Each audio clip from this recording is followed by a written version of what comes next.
Naj ti predstavim žičnico Golobar. Žičnica Golobar, drugače imenovana tudi Tolminka, je ena zadnjih in tudi najbolje ohranjenih tovrstnih žičnic v Sloveniji. Imenovana je bila za tehniški spomenik, gre pa za tovorno žičnico, ki so jih pri nas gradili predvsem med Prvo svetovno vojno za oskrbo Soške fronte.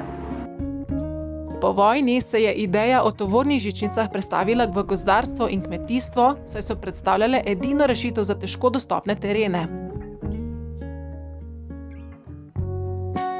Razvoj se je začel s preprostimi žičnimi drčami in spuščalkami, nato so prišle nihalke, krožne žičnice in žični žerjavi. Zdaj pa to pove, če sami na glas 3-krat ponovite. Poseben tip krožnih žičnic je predstavljala prav golobarska žičnica, saj je ponujala nekaj izvirnih rešitev. Do zgornje postaje so les dostavljali z manjšimi žičnicami ali žičnimi žerjavi, do teh pa ročno ali s konji. Les pa so nato do spodnje postaje prevažali po 2 nosilkah, med katerima je bila speljana brezkončna nosilna vrv. Spuščanje je omogočala sila teže bremena, na zgornji postaji pa je hitrost spuščanja uravnavala zavora.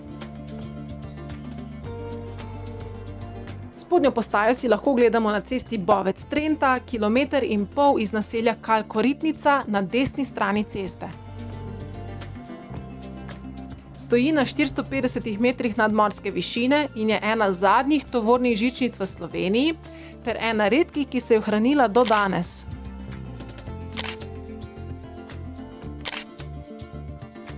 Tekom obratovanja se je potek trase in dolžina 3-krat spremenila. Prva žičnica je bila postavljena leta 1931, ko je bila zgornja postaja pod Dolenjimi Mlakami.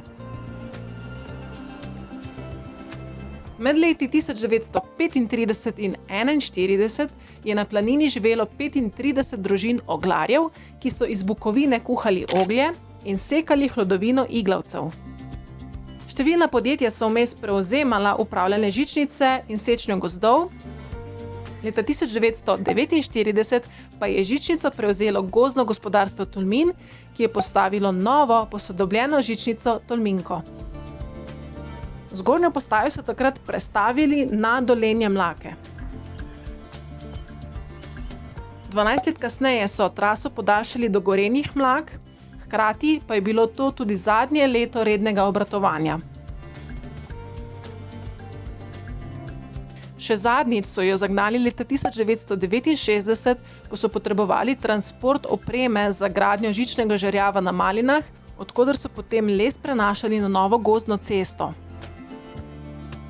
Leta 1989 pa so zaradi varnosti odstranili žice in spodnjo postajo uredili v turistične namene. Če ste si video pogledali do konca, mi to pokažite s tiskom na like, tukaj pa si lahko pogledate še eno pohajkovanje. Hvala! Tovrstnih žičnic gre pa za tovorno žičnico, ki so pri nas v Prvi svetovni vojni pa so ugotovili, da so te žičnice uporabne tudi za gozdarstvo in kmetijstvo.